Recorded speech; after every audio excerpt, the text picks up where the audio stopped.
So, One Piece Chapter 890 will not only go down as the final One Piece Chapter 2017, but also go about as one of the most talked about chapters in One Piece of the year.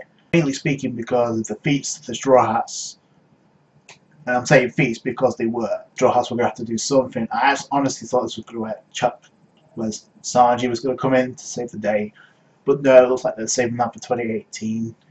On top of, like, we did get for the second straight chapter, we did not get to see Luffy and Katakuri, so we may get to see that next chapter. Kind of reminds us of what is how effective the Straw Hats are. Not only individually, they can hold their own, each and every one of them, but as when they're like working together, like they did in this chapter, they can pretty much be a force. And when we get to Wano, we're going to get the full reunion of the Straw Hats plus Jinbei. And I'm saying that because technically speaking, it's not official. I don't remember the Straw Hats until they deal with Big Mom after this arc. That's when Luffy's going to extend the hand to Jinbei. Or maybe to Wano, but at the very least, Jinbei will be a part of the crew. We know they're always going to be playing with the helmsman. And speaking of Jinbei, he may have got the biggest feat on Big Mom out of anybody in this arc that we've seen up to this point.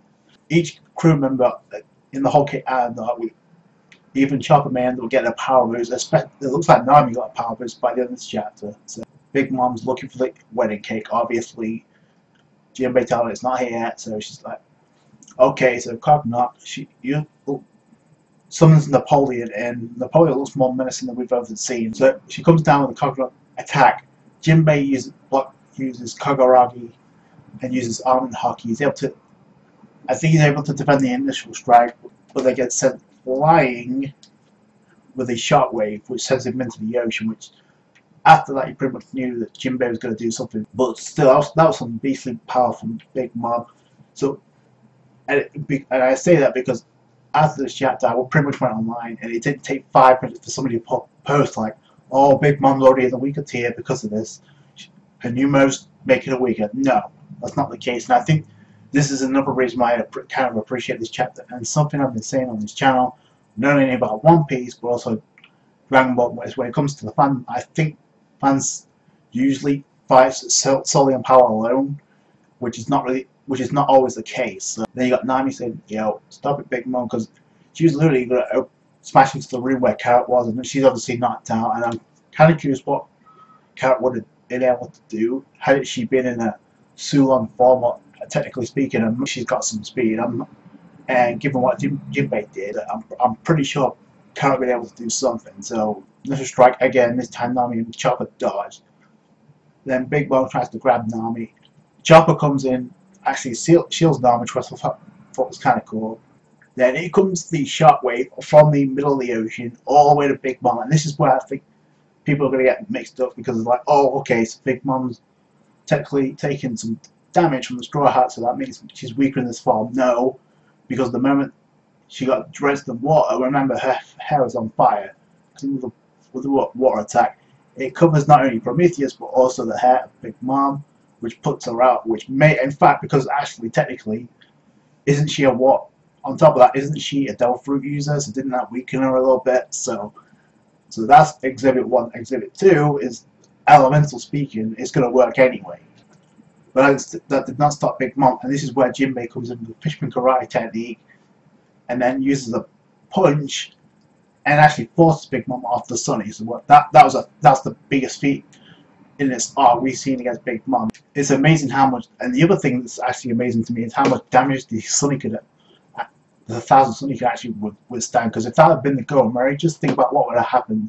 That thing, as much as the Go Murray has so much memories with the Straw Hats, I think that would have been in splinters by the time Big Mom would have been done. So it's probably one of the coolest things we've seen in a while from Big Mom. When she brings out Napoleon, I think he grew in size. On top of that, Napoleon in flames, which I thought was a nice touch. And I'm like, this is a missed opportunity for Zoro right now, because he would have been perfect. The Big Mom would have been a perfect opponent for Zoro.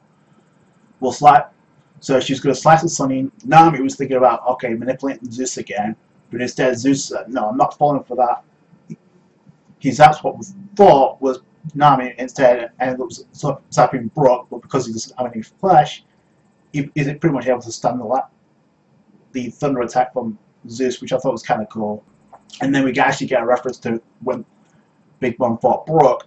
It's like, oh, okay, last time he couldn't even put a scratch on me, because obviously he was the damage Prometheus, not Zeus.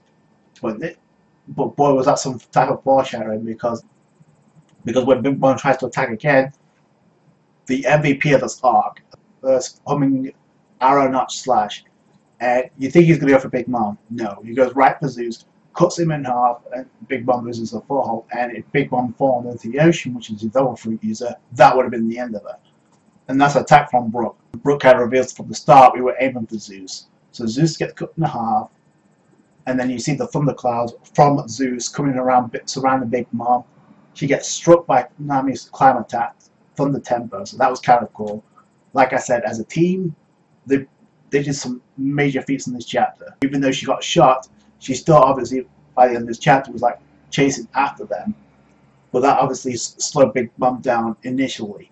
And it is the initial strike from Jinbei that pretty much weakened Big Mom, I think. But it just goes to show you how much the Sunny could withstand.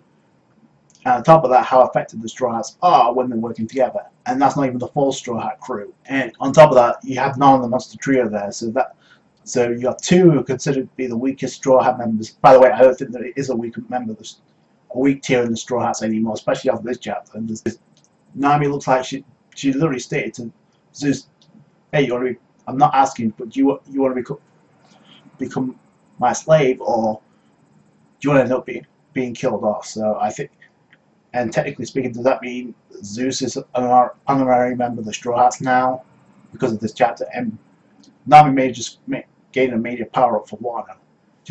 Just think how many gifters or pleasure zone type devil fruits users she's going to be able to take out if she has Zeus on Wano.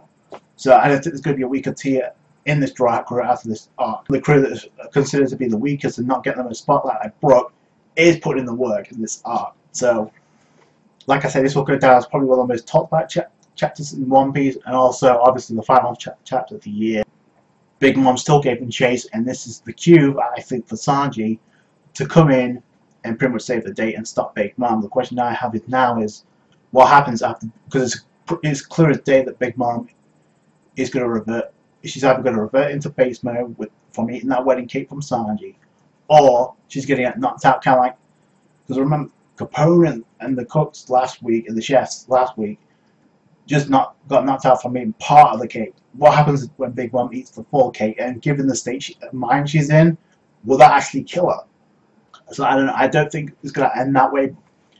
But Sanji did foreshadow what I think may happen after that, because when he was talking about Capone, he said, okay, you're not going to put poison in the wedding cake, but after that's done, you can do whatever the hell you want after she's eaten the cake. So to me, it looks like if she passes out, they're going to do something after to Big Mom. So whatever that is, I don't know. Or we can get this, if Sanji doesn't show up, we can get the Vinsmokes kind of act as the last line of defense until Sanji arrives. So that'd be kind of cool as well.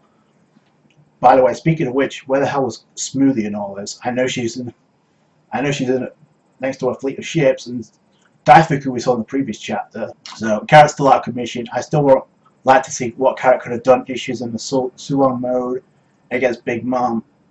Had she still been awake, alongside the Straw Hats. Did not get to see Luffy and Katakuri in this chapter for the second straight chapter. And I think when we do, we'll end up getting a full-on chapter, possibly to the finale of this arc, because I cannot see this chapter, this arc going longer than chapter 900. That's just my prediction. Let me know yours in the comments below. That's it from me. Thank you so much for watching One Piece reviews throughout 2017. Obviously, 2018 is going to be even bigger. We're heading for Wano, and let's not all forget, Oda stated the Straw Hats will face the greatest enemy they have ever faced. And given what we have with Big Mom, I can only imagine, because of the connection with Whitebeard, I can only imagine it's going to have to be Kaido. There's just common sense at that point. So let me know what you guys think down below. Subscribe, chat for more One Piece. Catch you guys later.